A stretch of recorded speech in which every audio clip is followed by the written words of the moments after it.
Hello, good people of YouTube. Mountbatten here, and today I have tried out the new most hated ship in the game, which is the Tier 10 Steel submarine, the Gato, however you say. I think Gato is the correct term. So the Gato was released with this update, but most of you, myself included, waited until yesterday, well, Wednesday, yesterday, the day of recording, to pick her up with the steel coupon.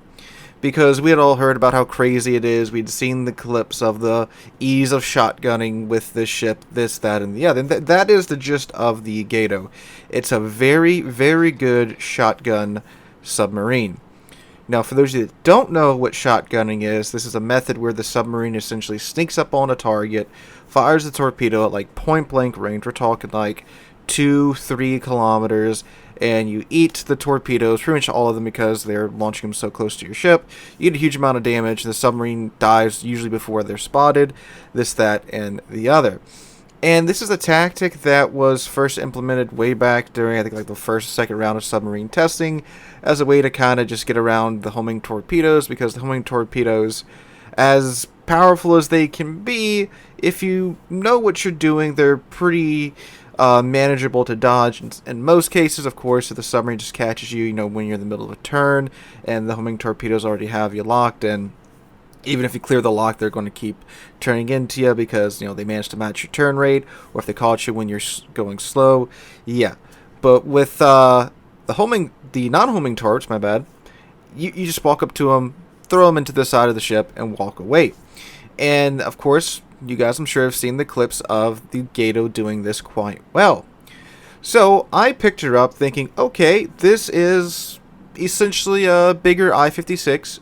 She has 6 torp tubes in the front, 4 in the back, and she's meant to be used with the unguided torpedoes. I prefer using the unguided torpedoes because homing, at least half the time for me, doesn't really work out that well. Because for some reason when I'm using the homing torpedoes, everyone knows how to dodge them correctly. But of course, when it's the enemy submarine versus my team has no idea how to clear the pings or dodge the homing torpedoes correctly, because that's just how Warships works. So anyway, I picked up the Gato, and I've been playing her for most of this morning, and my God, it is not what it's made out to be entirely. Now, yes, without a shadow of a doubt, this is the best shotgunning submarine in this game. And we'll go over the strengths first, then we'll talk about the issues with it. So, abso-frickin-lutely, this thing is currently the king of shotgunning in this game. You get essentially a gearing rack of torps in the front every 45 seconds. Well, there's a little asterisk right there. And we'll talk about that and the weakness. But yes, you essentially have gearing in the front of your ship that you can throw at the enemy ship when it's reloaded. And I think probably the stupidest thing about this is that this submarine is incredibly fast on the surface, 35 knots, which means that when you're at periscope depth, you only shave off about 4 knots or 3 knots, because you can still rock and roll at 31 knots at periscope, which I think is stupid. I think once the ship is submerged, it should have its submerged speed, not 31 frickin' knots.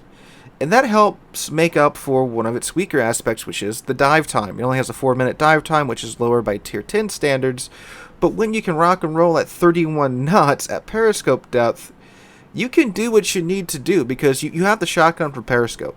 You can't shotgun submerged because the unguided torpedoes are unguided. They won't, raise up an elevation. You can only shotgun from periscope. So when you go down the periscope and you can rock and roll at 30 knots, you can easily cover the distance you need to cover, fire the torpedoes, submerge, and then putt away under the water, away from the rest of the enemy team, because you still probably have like 3 or 2.5 minutes of dive time left by that point. So it is, again, a great shotgunner. Again, the king of shotgunning in the game at the moment. Its detection is also really low. When you're at periscope depth, 2.1 kilometers detect. When you're at the surface, 5.8, which is pretty darn good. So again, that does lean it more into that heavily shotgunning side of things. So just off the bat right there, that's what makes it a good shotgunner. And if you're good at playing submarines, you can take the submarine and go far with it. Now, what's the downside? So the torpedoes, they only have 3 loaders in the front, 2 loaders in the back. So that means that you can only load half of your torpedoes at a time. And with the build on it, you can get down to 45 seconds. So in 45 seconds, you'll have 3 torpedoes in the front, 2 in the back. And then after another 45 seconds, you have another 3 torpedoes in the front, 2 in the back. So 6 in the front, 4 in the back. After, again, with the build that I'm running on it, a little under 2 minutes. Without the build, it's going to be a 2-minute load time to get all of your torpedoes. Now, you do need all of your torpedoes in order to, well, shotgun and blast the target into the next round. If not, you're only running with 3 torpedoes in the front, which that can lead to some awkward situations where once you do shotgun the first target, well, you're now surrounded by the rest of the enemy team that's on that same flank, and you only have 3 torpedoes in 45 seconds. So that means you have to either stay hidden for almost 2 minutes, which again, by that point, after you've shotgunned the first target, it's a pretty awkward situation because it's like, well, I'm going to run out of battery in like 2 minutes, but I won't have enough torpedoes to do another effective shotgun run for another 2 minutes. So you got to kind of make those 3 torpedoes work, or really cut it close and think, okay, I can take out one more target, but then I'm going to get obliterated into the next realm. And it's not the toughest thing ever. It has the same amount of HP as the Belau. You might be thinking, well, duh, it's a tier 10 submarine. Yes, but the other submarine that's very similar to this, the I-56, which has a low battery rate, 6 torpedo tubes in the front, is a good shotgunner, but the I-56 has 24,000 HP and not 20,000. So you have a bit more of a cushion there with the I-56 that you don't have with the Gato.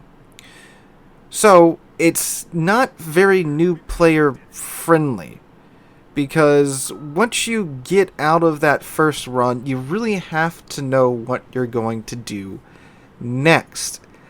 And you can't really go after groups of ships unless you have a lot of team support, because the enemy team is going to pound you into submission afterwards. I think another thing that's changed now is that the player base is well aware of what the Gato is capable of, and if you get spotted, at least from my experience this morning, you are going to get hunted down. They're not going to let you breathe. Shoot, man, I was playing this morning, and I guess Matchmaking hated me, or, I don't know if it's Matchmaking, whoever determines where the ships spawn, because even if there's only one submarine on the enemy team, it would be on my side, and it would go in the same, like, literally, I ran to the enemy submarine so many times going to the same route, because I thought, okay, Gato's fast, I'm going to run the surface, get on the enemy flank, and then try to sneak behind them at periscope depth, or, just submerge, and like literally 8 out of the 10 games that had another submarine, of course they all had another submarine in them, but 8 out of the 10 games, 8 times, the enemy submarine went to the same place I was going to and ran to each other. That's just awkward as hell. So yeah. Now, even if I would either sink him or get away from him, the enemy team really wouldn't let me breathe. They would keep depth charging the area, or that's another thing too. I also got a bunch of hydro ships in my matches, and they were players that actually knew how to use hydro. You'd be surprised how many times you can, blast a GK or some German ship or some ship that has hydroacoustic search that could easily, they could pound it and then, oh, hello, there you are. Because, again, you have to run at periscope depth, and at periscope depth, hydro can detect you very, very, very much so. Commander, we've been detected. No, no, no, no, no, no. Wait.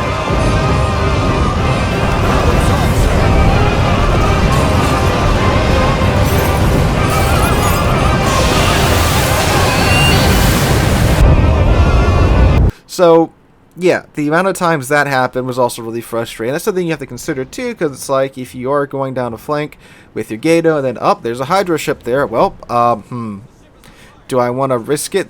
thinking that, okay, he's not going to be one of those players that know how to smack his hydro key, or am I going to go and, either try to approach this from a different way, wait till he's out of hydro range, or am I going to go somewhere else? These are things you have to consider in the Gato.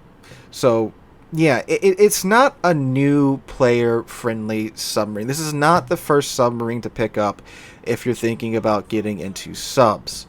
Another thing, too, that's probably skewing the perception of the Gato is that it's a steel ship. So, of course, the players picking up this ship, they've had a lot of experience in the game. They're some of the better players in game. And especially the ones picking this one up for steel, they're interested in submarines or probably play submarines quite a bit, so they know exactly what to do. It's not like the other submarines where, Johnny, average player, picked up a U-69 and it's his first, 30, 40 rounds in submarines. It's not like that with the Gato. So while it is a very powerful ship, and you should definitely focus it anytime it shows up on the minimap, you should definitely do your darndest to sink it. If you are someone that has managed to just collect steel over the years and you're seeing all these clips of the Gato obliterating ships and you're hearing how powerful it is, but you have to know what you are doing. I'm an average sub player. Like I said, I'm an I-56 stan, and I thought this was just going to be a bigger I-56. I was so wrong. And, I got the hang of it, but even so, I wasn't doing that great in it because, again, I'm not a great submarine player. I'm an average submarine player. I could usually get a kill or two, 70, 80, 100-ish thousand damage is about the average that I was doing, because normally I'd have to, of course, kill the submarine that showed up on my side of the map. I'd have to deal with him, and then eventually, after I dealt with him, I could, normally blast whatever half-health cruiser or low-health BB was left by the time that I dealt with the submarine. And, of course, a couple of times, too, I did absolutely catch a couple of battleships that were alone. They didn't have any other ships with them, so, of course, those are very easy targets at that point. But it is a difficult submarine to use. You gotta know what you're doing. You also have to have the time to do what you got to do in this ship, because, again, so many times I would run out of time because the match would just end. Either the enemy team just folded, my team folded, and 8 minutes isn't a whole lot of time to hunt something down. Half the time you gotta run the target down too, because they're just running away from your flank. And that's just another thing too. But that's something that all ships are struggling with. But submarines, they do take a lot of time. You gotta get into position, find the right target, and all that jazz. But yes, a powerful submarine, but one that's a bit trickier to use than what it appears to be. So guys, let me know what you guys think in the comments down below. Hope you guys have a wonderful Friday. I will be live streaming right here on the channel tonight from around 5 p.m. to around 9 p.m. U.S. Central Time. We'll be probably showing the Gato off more on stream if you want to come check that out. Hope you guys have a wonderful Friday. Have a wonderful weekend. Hope to catch you guys in the next one.